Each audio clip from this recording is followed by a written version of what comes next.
da kansu soyayya ita ce ta zama wasilar aure.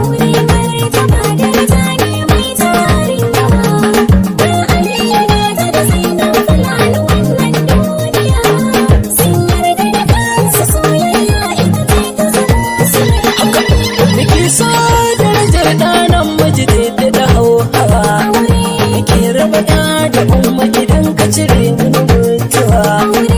rayu gidan mijinta su zama abokan shawara rayuwar aure haka nake so darajar ɗanan miji da hauhawa nake raba da umma idan ka cire mun mutuwa rayu gidan mijinta su zama abokan shawara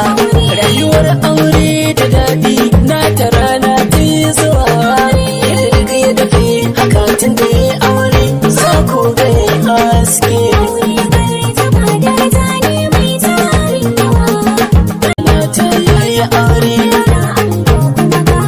yau a gidansu za su